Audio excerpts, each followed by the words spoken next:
कहते हैं उन हाथों में खुशबू होती है जो पुष्प देते हैं। तो यही उदारता की देवरीति हम बनाएंगे और मैं अनुरोध करूंगी श्री कौशल किशोर जी से कि वो श्री नारायण जी को ये पुष्प गुच्छ जो है, ये माला जो है उन्हें पहनाएं।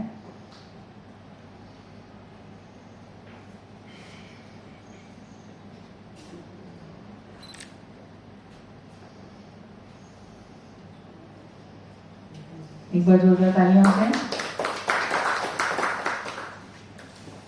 अनुरोध करूंगी श्री दीपक चौधरी जी से कि वो सुभाष चंद्र कंखेरिया जी को पुष्पगुच्छ, कोई पुष्पमाला जो है ये उन्हें पहनाएं और उनका अभिनंदन करें।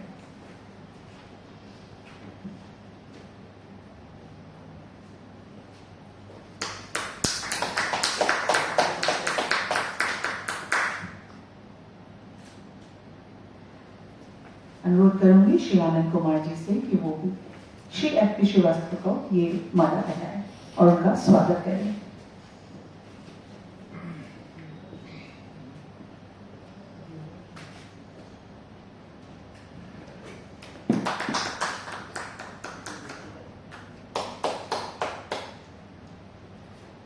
बुलाना चाहूंगी सुश्री टी.एन. भारती जी।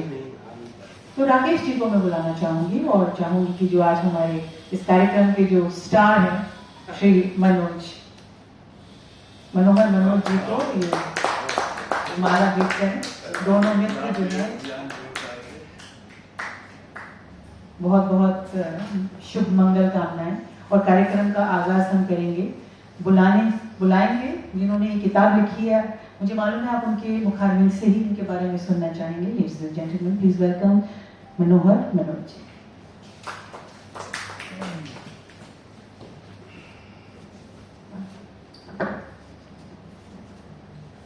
धन्यवाद सोनाली जी, बड़े अच्छे तरीके से कार्यक्रम शुभारंभ करने का। दोस्तों, जैसा कि मेरा परिचय मैडम ने दे ही दिया और ये किताब जो मेरी रचना है करीब 15-20 सालों के बाद जो ये आपके सामने प्रकटित हुई है, तो बतौर लेखक मैं आपके सामने मुखातिब हूँ। आदरणीय हमारे इस कार्यक्रम के अध्यक्षता कर रहे श्री नारायण कुमार जी, आदरणीय सुभाष चंद्र कंखेरिया जी जो चेयरमैन दिल्ली पब्लिक लाइब्रेरी, जो बड़े ही अपनी व्यस्त कार्यसूची के बावजूद यहाँ आने का कष्ट उठाया, हम बड़े ही उनके प्रति आभारी हैं। और आदरणीय एफ.पी. श्रीवास्तव जी जो पिछले करीब 10 सालों से मेरे परिचित हैं और देश की तमाम समस्याओं को लेकर उनसे लगातार हमारा एक अनवरत विचार मंथन होता रहता है, विमर्श होता रहता है और आगे देश व्यवस्था और समाज को बदलने को लेकर के कई सारी हम लोग योजनाएं और कई तरीके के सुझावों का आदान प्रदान किया करते हैं। दोस्तों, ये किताब जो भ्रष्टाचार के विरुद्ध एक महायुद्ध, भ्रष्टाचार का इंसाइक्लोपीडिया जो आपके सामने एक तरह से विमोचित होने जा रहा है, आपके सामने प्रकट होने जा रहा है। यह किताब मूल रूप से एक crusade against corruption on the neutral path, हमारी पुस्तक जो जनवरी 2019 में लॉन्च हुई थी, राज्यसभा के उपाध्यक्ष हरिवंश जी ने जिसका विमोचन किया था, उसका ये हिंदी संस्करण है। कई लोगों ने कहा कि जब आप भ्रष्टाचार जैसी ऐसी समस्या पर आप जब लिखते हैं जिससे कि देश का करोड़ों आदमी रूबरू है, रोज अपने जीवन में उसे फेस करता है, कहीं न कहीं एक ऐसी समस्या है कि जो व्यक्ति फेस करता है किसी न किसी रूप में वही व्यक्ति उसमें भागीदार भी होता है, तो उसकी जन भाषा में, उस पट्टी में रहने वाले लोगों की उसकी अपनी भाषा में, लोक भाषा में अगर आप यह किताब नहीं लिखते हैं तो फिर यह किताब का मैसेज सही तरीके से लोगों में नहीं जाएगा। तो वह समय और वह क्षमा कोविड काल ने हमें प्रदान करी। जब वो 2 साल जो अनवरत लॉकडाउन का जो दौर था, तो मैंने एक तरह से कार्य जो कि मेरे लिए सोचना भी बड़ा मुश्किल हो रहा था, करीब 800 पेज की किताब, उसका मैंने अनुवाद किया और करीब 3 बार मुझे उसे रिवाइज करना पड़ा और तब जाकर ये किताब ये फरवरी में तैयार हुई। उसके बाद छपाने और उसके बाद ये कार्यक्रम की पूरी रूपरेखा तय करने के बाद आज ये किताब आपके सामने प्रस्तुत होगी। अभी कुछ देर में वरिष्ठ पत्रकार संतोष भारतीय विराजेंगे, तो उनके सामने ही हम पुस्तक को जो है एक तरह से अनफोल्ड करेंगे आपके सामने।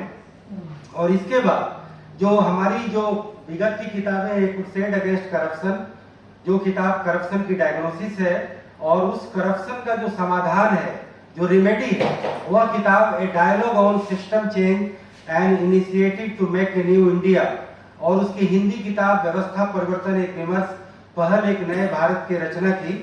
वो तीनों किताबों का दूसरा संस्करण भी इसी हिंदी एडिशन भ्रष्टाचार के विरुद्ध महायुद्ध के साथ जो है वह भी विमोचित होगा। तो बतौर लेखक मैं ज्यादा समय न लेते हुए सिर्फ यही कहना चाहूंगा कि जो ये भ्रष्टाचार के विरुद्ध एक महायुद्ध जो किताब है वह कुल 2 खंडों में है और 9 अध्याय में है। और 9 अध्याय अगर आप कहेंगे कि किस टेस्ट का है, तो हमारे कई सारे पॉलिटिशियन जो मंत्री जिनको मैंने संपर्क किया, क्योंकि कहीं ना कहीं जब कार्यक्रम किया जाता है तो उसमें कोई ना कोई वीआईपी का एक रोल होता है, क्योंकि वह कार्यक्रम एक लेखक का ना कार्यक्रम होकर के एक वो समाज और एक राजनीतिक डोमेन का कार्यक्रम बन जाता है। तो हम लोग आमतौर पे बड़े मंत्री या बड़े नेता या बड़े सोशल एक्टिविस्ट को हम लोग अप्रोच करते हैं। तो मुझे लगा कि सरकार के जो सबसे बड़े विजनरी नितिन गडकरी जी हैं, उनको मैं इसके लिए अनुरोध करूं, और उनसे मैंने पहले 2 साल पहले भी अनुरोध किया था, उन्होंने हामी भी भरी। लेकिन इस बार जब मैं उनके पास गया तो उन्होंने कहा कि अगर ये इंफ्रास्ट्रक्चर पर किताब होती तो मैं जरूर आता। तो कुल मिलाकर के उन्होंने जो है इससे एक तरह से अपने को दरकिनार कर लिया। फिर उसके बाद मैंने 2-3 और मंत्रियों से संपर्क किया, लेकिन सबके सामने कोई न कोई राजनीतिक जो है व्यवस्था रही या राजनीतिक व्यस्तता रही। और कुल मिला जुला करके आज जो हमारे कार्यक्रम के सामने जो हमारे गणमान्य लोग मौजूद हैं, वही हमारे इस कार्यक्रम का आज ये असली स्वरूप है। तो फिर जो है किताब के बारे में और पुस्तक के बारे में मैं सिर्फ यही कहूंगा कि ये हिंदी की जो किताब है इसके 9 अध्याय हैं। पहले अध्याय में और कुल मिलाकर जो किताब का जो टेस्ट है वह एक मसाले का टेस्ट नहीं है। ये इसमें कोई पॉलिटिकल कोई बहुत बड़ा कोई स्कूप नहीं किया गया है, या कोई बहुत बड़ा ऐसा जो है बेस्ट सेलिंग का कोई मसाला नहीं डाला गया है। यह किताब एकेडमिक है, यह किताब इंटेलेक्चुअल है, यह किताब जर्नलिस्टिक है, और इन तीनों का मिक्सचर एक रिसर्च ओरिएंटेड किताब है, जिसमें कि सबके लिए जरूरत की चीज परोसने का काम किया गया है। सबसे पहले तो हमने यह कंफ्यूजन दूर किया है कि करप्शन रियल में इस पब्लिक ऑर्डर की और इस पब्लिक सिस्टम की जो है सबसे बड़ी समस्या है। पहले हमें इस बात को स्वीकारना होगा, और उसके बाद जो है इस पर फिर विमर्श करने का जो है कोई फायदा बनता है। तो दोस्तों मैं कहना चाहूंगा कि इसके जो 9 अध्याय हैं, पहले अध्याय में करप्शन की जो मीनिंग है, करप्शन का जो अर्थ है, उसका जो है दुनिया में जितने बड़े लेखकों ने इस विषय पर जिन्होंने काम किया, उन लेखकों के मैं सारी परिभाषाओं को कंपाइल करने का काम किया, और कुल मिलाकर के केवल परिभाषा हमने 300 परिभाषा निकाली है करप्शन की, अलग अलग एंगल में। और दुनिया के बड़े बड़े पॉलिटिशियन, ऑथर, दार्शनिक ने करप्शन को लेकर के उनका क्या नजरिया है वो सब मैंने कंपाइल करने का इस पहले अध्याय में प्रयास किया है। और फिर इसके अलग अलग तरीके का ओवर्ट एंड कोवर्ट फॉर्म में, एक पॉलिटिकल फॉर्म में, पब्लिक डोमेन फॉर्म में, एकेडमिक फॉर्म में क्या इसका अर्थ लगाया जा सकता है, वो पहले अध्याय हमारा कहने का काम कर रहा है। दूसरे अध्याय में चूंकि करप्शन जो है कहीं न कहीं हमारे परिवारों से, हमारे समाज से, हमारे मनोविज्ञान से जुड़ी हुई चीज है। हम जब भी करप्शन की बात करते हैं तो हम हमेशा पब्लिक अथॉरिटी पर टिप्पणी करते हैं, लेकिन हमने सबसे पहले यह चुनने का प्रयास किया कि हम सब, हमारा परिवार, हमारा समाज और हमारा ये पूरा जो परिवेश है, क्यों करप्शन के प्रति जो है इस कदर जो है अटैच है। तो कहीं न कहीं एक तरह से कॉन्ट्राडिक्शन है, विरोधाभास है। जब हम पब्लिक लाइफ में जाते हैं तो कुछ और बात करते हैं, जब हम फैमिली लाइफ में होते हैं, इंडिविजुअल लाइफ में होते हैं तो कोई और बात करते हैं। तो ये जो क्लैश होता है, इस क्लैश का पूरा मनोवैज्ञानिक अध्ययन करने का हमने इन बड़े फलक पर करने का काम दूसरे चैप्टर में किया है। तीसरा चैप्टर है जो है करप्शन की हिस्ट्री को दर्शाता है कि वर्ल्ड में करप्शन कब से शुरू हुआ। तो रोम से, यूनान से, जो हमारे एंशिएंट सिविलाइजेशन और हिस्ट्री के एक तरह से उसके कैरेक्टर हैं, तो हमने वहां से शुरू किया, और फिर चीन, उसके बाद में इंडिया और जो जितने ओल्ड सिविलाइजेशन है वहां हमने करप्शन की वस्तुस्थिति जानने का प्रयास किया। और फिर हमारे जो वेरियस पॉलिटिकल सिस्टम हैं, जैसे autocracy, democracy, monarchy, communism, socialism, democracy, इन सब में करप्शन का किस तरीके से इनबिल्ट फॉर्म तैयार होता है वो हमने उस अध्याय में किया है, तीसरे अध्याय में। और फिर जो है देश के ancient, pre medieval, medieval, British period, में करप्शन की क्या स्थिति थी, उन सबको जो है हमने एक तरह से जताने का काम किया। और आफ्टर इंडिपेंडेंस, नेहरू काल से लेकर नरेंद्र मोदी काल तक जितने स्कैंडल जो रिवील हुए, जो पब्लिक डोमेन में आए, उसका एक तरह से सीधे सीधे प्रेजेंटेशन है। इसमें लेखक का कोई रोल नहीं है, लेखक ने सिर्फ उन्हें सामने परोसा है कि ये करप्शन पब्लिक डोमेन में रिवील हुए हैं। और लेकिन यह है कि हमारे जो 8 9 10 प्रधानमंत्री हुए, उनके रिजीम में करप्शन को लेकर के नजरिया क्या था, सरकारों की दिशा और दशा क्या थी, टोन और टेन्योर क्या था, और उसका पूरा कलेवर क्या था, वो तीसरा अध्याय करता है। चौथे अध्याय में हमने ये बताने का प्रयास किया है कि जो हमारा जो करप्शन है उसका स्ट्रक्चरल फॉर्म क्या है, यानी कि रिवील्ड स्कैंडल तो सब लोग जानते हैं, जो हमारे कणकण में बसा है, स्ट्रक्चर में है, जिसको लेकर के हम जानते हैं सच्चाई, लेकिन उसमें हम चर्चा नहीं करते। तो इसको लेकर के हमने स्ट्रक्चरल करप्शन में हमने जो है पहले लोकतंत्र के तीनों अंगों को लिया, चारों अंगों को लिया, लेजिस्लेचर, एग्जीक्यूटिव, जुडिशियरी, प्रेस, और फिर उसके बाद में प्रोफेशन वाइज और सेक्टर वाइज हमने करप्शन को लिया। प्रोफेशन में डॉक्टर, इंजीनियर से लेकर के कम से कम 50 प्रोफेशन में करप्शन का क्या वस्तु स्थिति है। आमतौर पे हम पब्लिक डोमेन में केवल राजनीतिज्ञों को गाली देते हैं, लेकिन हकीकत यह है कि हम सब लोग किसी न किसी रूप में, किसी न किसी स्वार्थ में इसमें हम लोग तल्लीन हैं।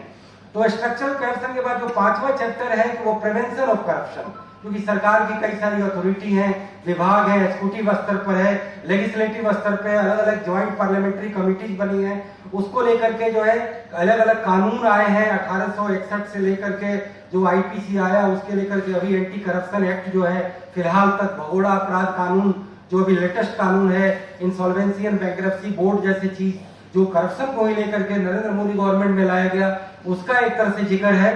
तो प्रिवेंशन ऑफ करप्शन की सारी बातें की गई हैं, और फिर इसका क्योर का क्या क्या तरीका है उसको बड़े ही ब्रॉड लेवल में, साइंटिफिक लेवल में इसमें एक तरह से परोसने का काम किया गया है।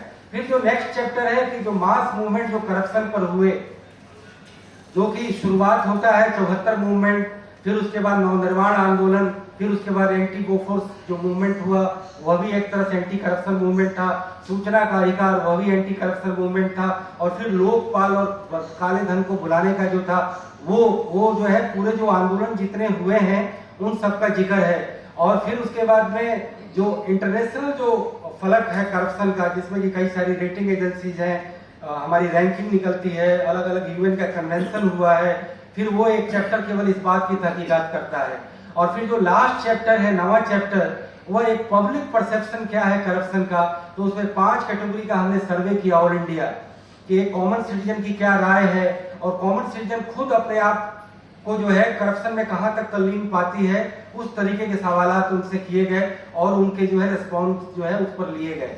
दूसरा पब्लिक रिप्रेजेंटेटिव, जिसमें कि एमपी, एमएलए और लोकल बॉडी रिप्रेजेंटेटिव, उनका केवल सर्वे है। और तीसरा जो है गवर्नमेंट एम्प्लॉइज का है कि वो करप्शन को लेकर के क्या सोचता है और कहां तक इन्वॉल्व है।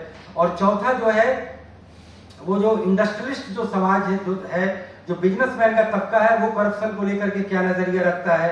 और 5वां जो है जो एनजीओ, लॉयर, मीडिया पर्सन और जो सोशल वर्कर हैं, वो करप्शन को लेकर के क्या नजरिया रखते हैं।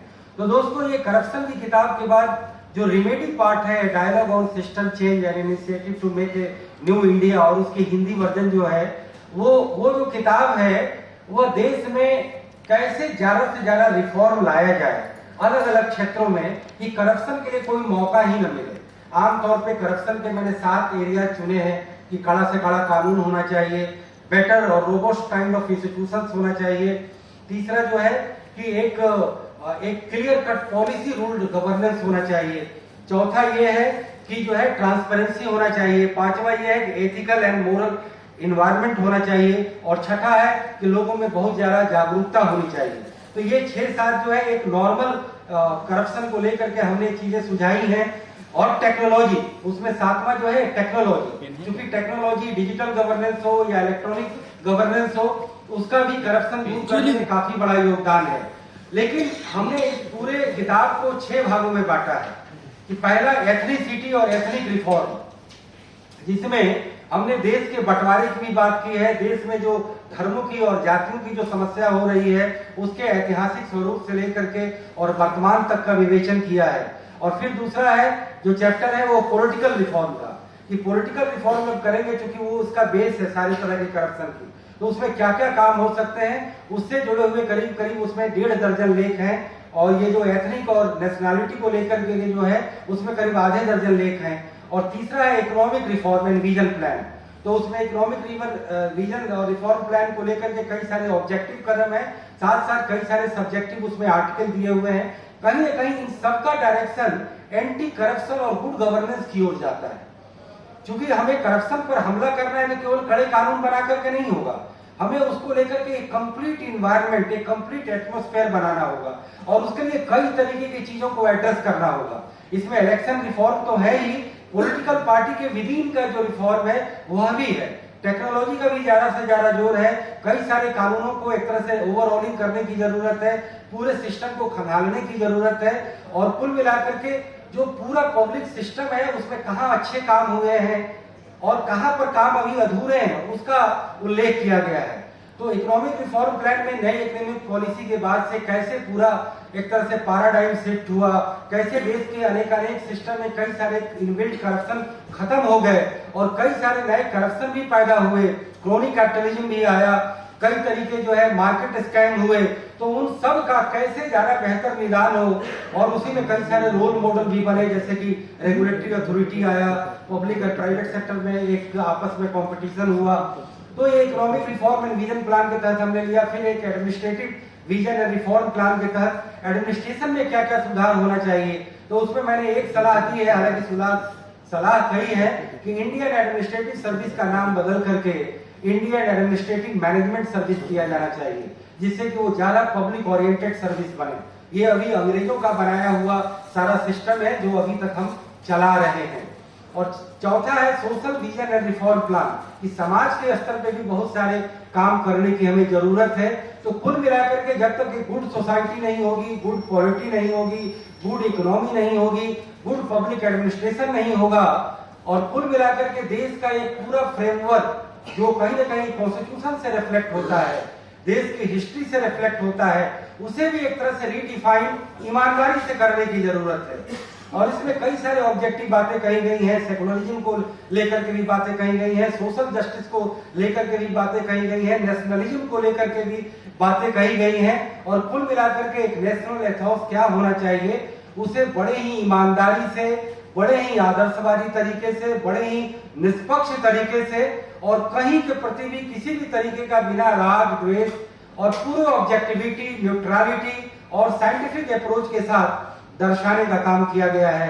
और कुल मिलाकर के इस किताब का मैंने एक अंतिम चैप्टर जो लिया है कि 75 सालों का जो ये हमारा ये गणतंत्र है या आजादी के बाद का काल है, इस काल में कितने सारे अच्छे पर्सनालिटी हुए, कितने अच्छे ब्यूरोक्रेट हुए, कितनी अच्छी योजनाएं आई, कितनी अच्छी संस्थाएं बनी, कितने अच्छे अभियान चलाए गए, कितने अच्छे कार्यक्रम चलाए गए और देश में कैसे परिवर्तन लाया गया।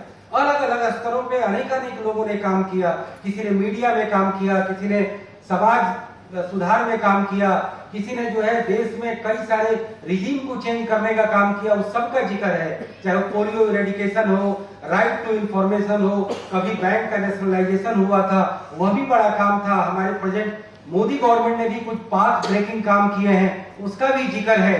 तो इसमें उन लोगों को मसाला नहीं मिलेगा जो या तो केवल राइट की तरफ अपने को झुका चुके हैं या केवल अपने को लेफ्ट की तरफ झुका चुके हैं। यह किताब अकादमिक भी है, इंटेलेक्चुअल भी है, जर्नलिस्टिक भी है और एक साथ देश में अनेक सुधारों का मार्ग खोलने का प्रयास करती है।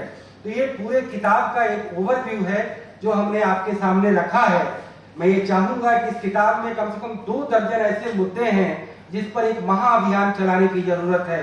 क्योंकि मैं एक मीडिया से बिलोंग करता हूं, तो मीडिया में एक बड़ा अभियान तो ये चलना चाहिए कि मीडिया को भी लोकतंत्र के चारों खंभों की तरह, अगर हम इसे मानते हैं तो पहले 3 खंभों की तरह इसे भी संविधान में दर्जा देने का एक महाअभियान चलाया जाना चाहिए।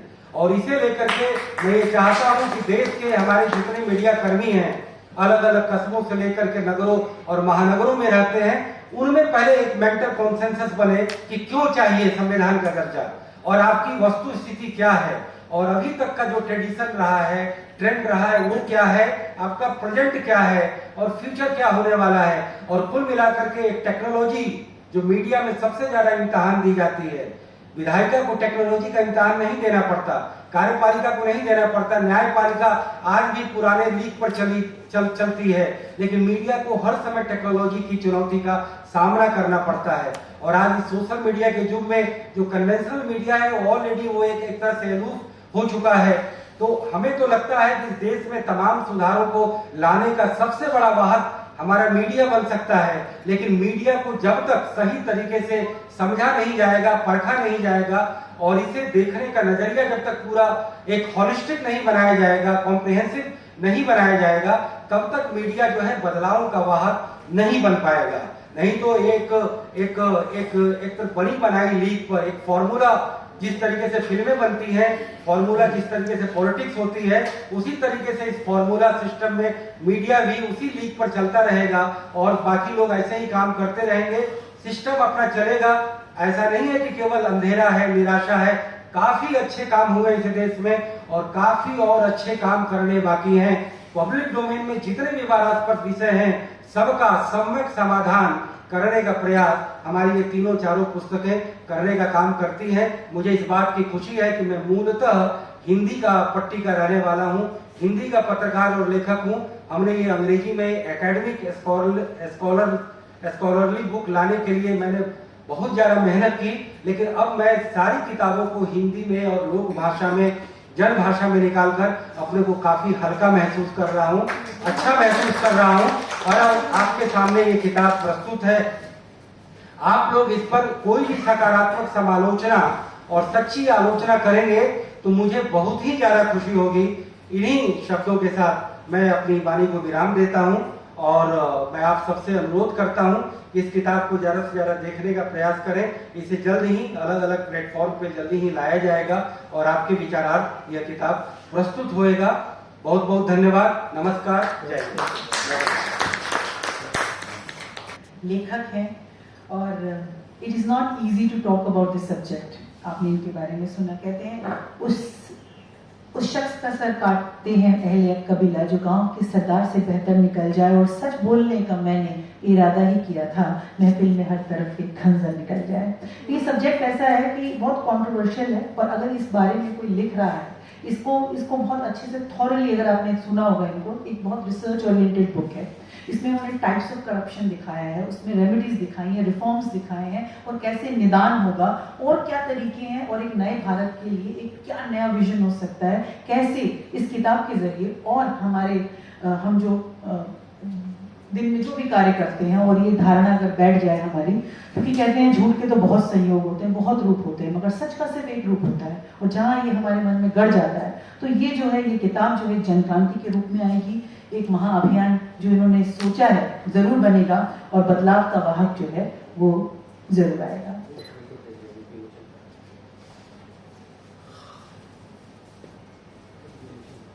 तो अब रस्म अदायगी होगी, जिस चीज का हम इंतजार कर रहे थे। इस किताब का लोकार्पण होगा।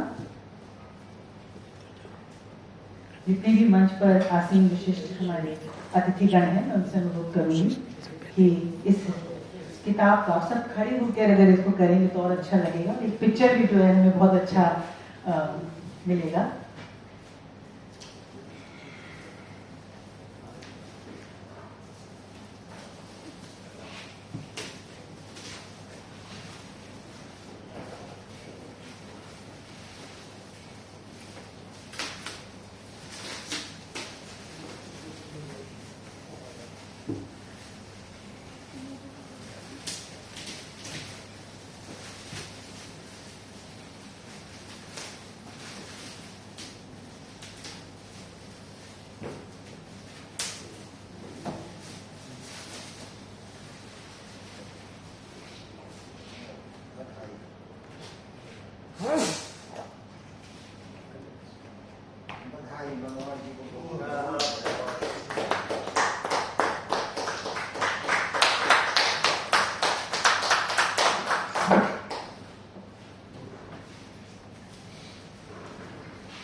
और अपने मंच पर अनुरोध करूंगी एफपी श्रीवास्तव जी से कि वो आए और अपने मन की उद्गार इस विषय के बारे में जरूर हम सबसे साझा करेंगे।